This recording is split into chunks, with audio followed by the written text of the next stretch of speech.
Can't believe your daddy approves. Well, I wonder what the Hi there. Thank you for joining us here today. My name is Matt Weaver, and I'll be talking to my good friend Jason Mercer about new music today, and I couldn't be more excited. But before we get started, if you're watching this video right now, do me a favor. If you're a friend of Jason, beforehand, like, share the video, put it out to others wherever you can and with whatever platform you have, because we got to get the word out on new music, and it's tough nowadays to clear through the clutter. And on the other hand, if you're watching this because somebody else you know shared it or you just came across it, throw my man a like. Social media, it's Jason Mercer Music on Facebook and Instagram, and Jason Mercer Muse, M-U-S, on Twitter. We've got some big stuff to talk about. But Bud, absolutely. Yeah, before we even get started, you know what? 2020's been a mess of a year, so just how the heck are you, man? Pretty good. It's definitely been pretty challenging. I think for everyone, obviously, but especially for the industry you and I are in, musicians, but I'm getting through it. I've been putting a lot of work into getting this new single out and doing a bit of traveling before this COVID thing hit us. So it's been really good. I'm working hard, being creative, getting lots of stuff done, but it's been a challenge for sure. Yeah, making the best of it, I feel, is like the motto of 2020, right? But absolutely, we can make the best of it, much like we're doing video now. I'm sure you've been able to check in with fans on social media feeds and through other means, so keeping in contact is possible.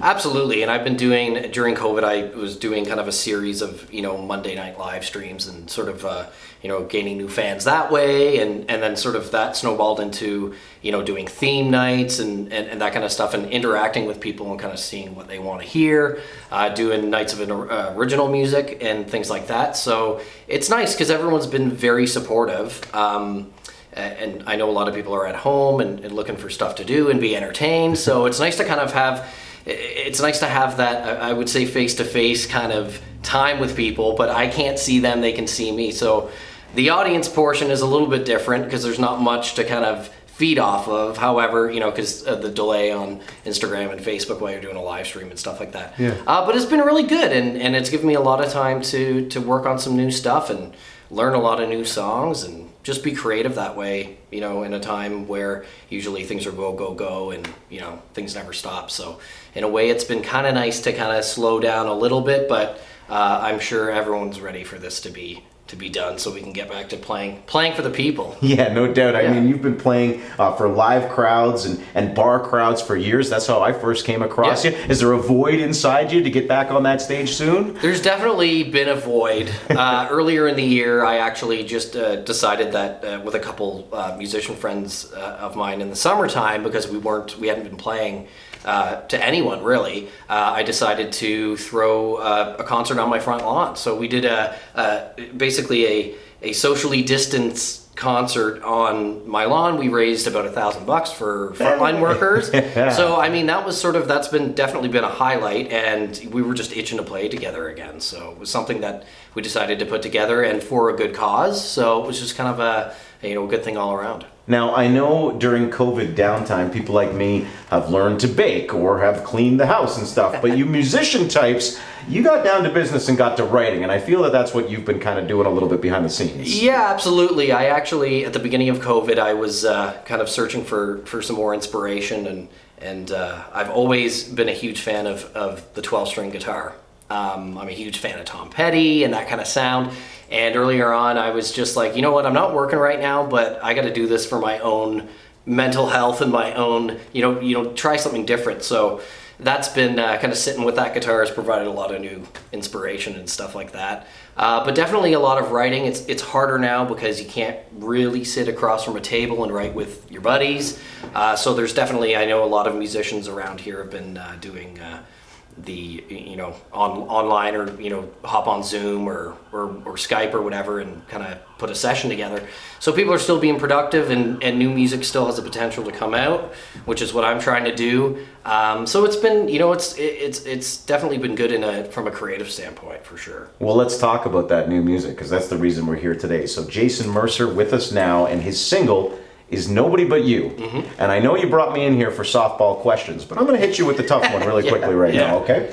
So Jason Mercer, for those new to this page or wherever it is you're putting in this video right now, he's been all over the place. A riser in Southwestern Ontario, a leader of Them Dang Rattlers, and with many other groups. And now it's your first solo single and your first radio single. So first off, congratulations. Thank you. Second off, after all this music and all these years and all the songs, why this one? Why this song? That's a really good question.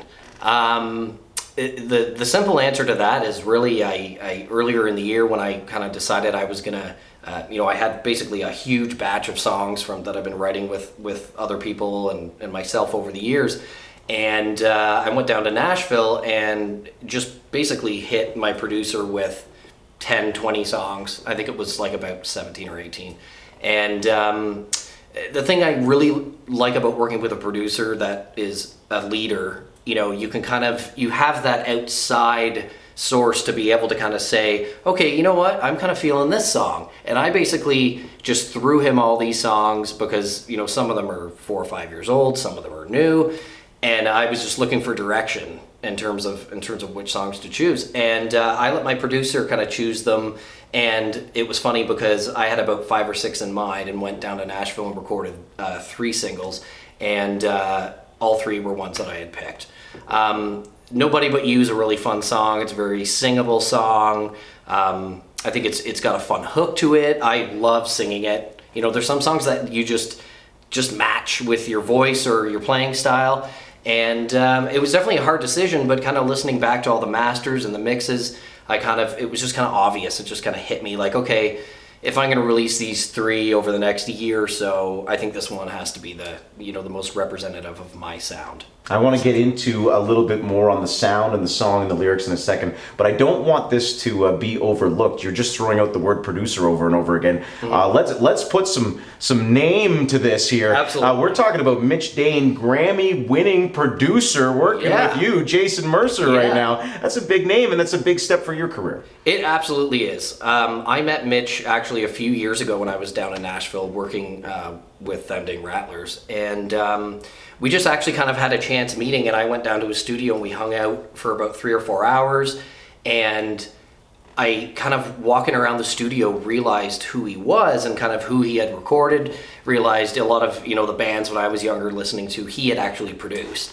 So me being there was kind of like a dream come true, and we just jived so well just through our conversations, and he was the guy that I knew I wanted in my corner for to record these songs. And so that's sort of how that came about. And walking around his studio, I see a Grammy in the corner, and of course I had done some research on Mitch, and so I see this Grammy, and I remember saying to him, "Is it okay if I hold that?" And he's like, "Oh yeah, okay, it's cool, like whatever, just like it's just another piece of artwork hanging around a studio." So I was like, "That's really cool." And again, it was of a band called Jars of Clay, who as a kid was a huge band for me in terms of learning guitar and all that kind of stuff. So it was kind of cool. It came full circle, and actually one of the guys from Jars of Clay ended up being a session guy on the track. Very cool. So I came in and I was like, I recognize that guy. Like, how do I know him? To one of the studio assistants, and he was like, "Oh, that's Charlie. He he's a session guy. He plays here a lot." And I was like, "Yeah, but I recognize him from like a promo photo or something." And he goes, "Oh yeah, he was one of the founding members of Jars of Clay." And I thought, oh, and I'm, then I'm kind of fanboying because I'm like, oh, this guy's just ripping keyboard tracks on my songs. And that was definitely a cool experience. It just kind of like was the icing on the cake to that whole experience. It was really cool. Childhood Jason, the music fan, gets to meet country musician Jason in the studio right now. and might I ask, a lot of us never get the chance in our lives to enter a recording studio. And then you had the unique opportunity of going in a pandemic. I mean, is it full and bustling full of people now, or is it a little bit different nowadays? It was really strange because I was there at the beginning of 2020, and so COVID was sort of still kind of rearing its head. And I remember when I was there, I think it was like the 3rd or 4th day, the news said essentially there had been the first case of COVID in Nashville. So yeah, there was definitely a lot of the session guys, that have families and kids. There's definitely a lot of hesitation about doing this or doing that, and socializing. But it was a pretty closed set, if you will, with not a ton of people coming and going, but it was definitely that sort of like, where is this going to go? What are we going to do if this happens? And there was also a tornado that hit Nashville the second night I remember there. that. There's too much going on. But to me, though, you were at Sputnik Studio in Nashville, a famous place. Chris Stapleton's recorded there. Yeah. Even in a pandemic, I'd still be looking around going, who else is here? Who's recording at the same time as me here? Well, it was so cool because there was actually a band called the Old 97s who I've been a fan of from childhood as well. Yeah. And just through meeting the other producer that works out of that studio and figuring out who's actually working there, and then just talking to the guys and being like, this is really cool. And then just seeing Chris Stapleton's autographed pictures on the wall, his gold records, and I'm like, and then of course I get on Wikipedia and I see that, I'm standing in the middle of the room that Chris Stapleton recorded it. It was so surreal. So I was saying to the studio assistants, I was like, do you think he'll show up? Do you think he'll show up? And they're like, no, I don't think he will. And I'm like, oh man, it would be cool to see. But he didn't show up, but we definitely, I got to listen to the album tracks that I know and love, in that studio coming out of the speakers. It was just so cool. Very cool. And I'm a huge Stapleton fan as well. So for me, it was almost more exciting than recording itself. Yeah. So yeah, very cool. At the same time, Stapleton can afford his own video team, so we're here for Jason right now. We'll move on and get back to Nobody But You. So you've got a sound here, and when fans get their ears onto this song, they're going to hear the chorus like I have. And in the chorus, there's the Nobody But You who likes bad boys. She kind of likes bad boys. So before we go any further, who hurt you and what do we have to do around here? What do we have to do? That song actually, it's a really good question because I had a songwriting friend of mine. We were doing kind of a songwriters round one evening. I can't even remember where we were, somewhere in Ontario. And I was playing the song, and it was a friend of mine that has known me for a long time, and she kind of looked at me after I played the song, and she was like, "You're not a bad boy." And I was like, well, hear me out. I was like, well, a lot of times you write songs that don't necessarily come from your exact point of view. However, that kind of inspiration came from, you're saying, who hurt you? Who hurt you? That was sort of, in terms of my inspiration for that, it was sort of coming from a spot of, you're dating someone. I'm sure a lot of people have gone through this, and you meet the parents, and it's not that they don't approve, but at the same time, he's a full-time musician, he's an artist, you work a 9-to-5 job, like what can this guy offer you? And it's like, well, get to know me first, and let me prove myself. Don't just give me the benefit of the doubt. So for me, it kind of came from that place, not necessarily being a bad boy per se, but being the guy that, the lyrics are, I can't believe your daddy approves, because one of the parents, might have liked you a little bit more than the other parent. And so you're kind of trying to get in there with their family and kind of prove yourself as a worthy suitor, I guess you'd say. So for me, that's kind of where it came from. And of course, writing the song with my buddies Jay Allen and Sean Mariano, songs sometimes take a little bit of a different angle.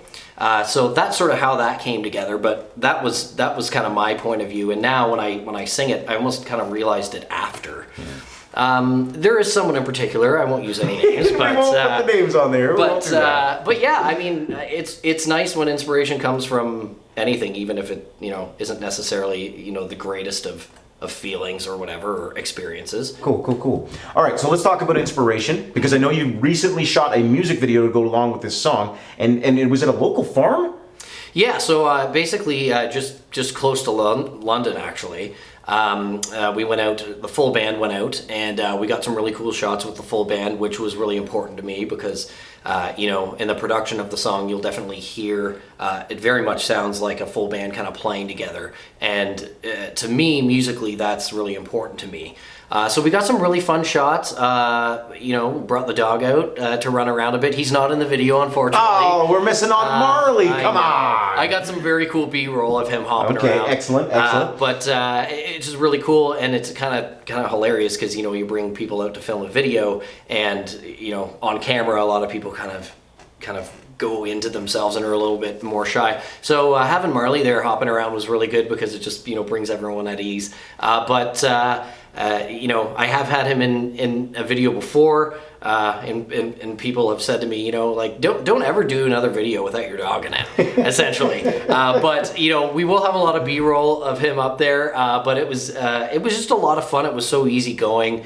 I brought out beers and drinks and had a barbecue at the same time, and it was just kind of like the feeling that you would get if you were coming out to see a band at a socially distanced concert out in the country. So that was sort of the inspiration behind that. I know a lot of us will enjoy that feeling on video because I haven't done a lot of barbecues this year. I haven't had a lot of fun with friends this year. Yeah. So I'm really looking forward to seeing this. And who knows, maybe if we get the song to #1, we could get like a second video only starring Marley. Is that acceptable? Yeah. Is that just a I think thing? that's totally doable. I think that's what the people actually really want to see. Yeah. Well, you know what? If this song goes big as well, maybe we'll be driving by the farm one day going, hey, see that? That's where Jason Mercer saw his first video. That's where he got big, right there. Yeah. Love it, man. Absolutely. So let's remind people that this is on the way, or maybe if you're watching this a little later, it's out right now. Nobody But You. It's the new Jason Mercer single. He's gone solo, and it's his first effort at radio. So good luck to you, my good sir. Thanks so much. JasonMercerMusic.com. Jason Mercer Music on Facebook and Instagram, or Jason Mercer Muse. Just drop the IC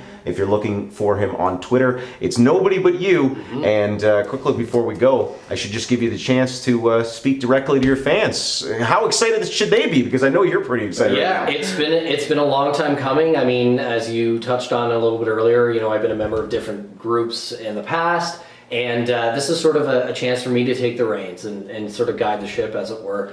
And that's something I'm really excited about. It's really nice to have people in your corner that help you see your vision through. And I think that's really important. But at the same time, for your vision to get to the place that it needs to be, you need to guide the ship. And that's what I'm doing now. And it's sort of a first for me, and I'm just super excited about that. Well, let's make sure everybody that's always been in your corner stays in your corner and helps to promote and share this song, buddy. Okay. Nobody But You. Jason Mercer is on his way to take over Canadian radio right now. Good luck to you, sir. Thank you. And before we go, we should thank our friends at London Music Hall for providing this space. Have a great day, and thanks for watching, guys. Take care. Well, I wonder what the hell he's thinking. You got your mama's golden heart. I got my daddy.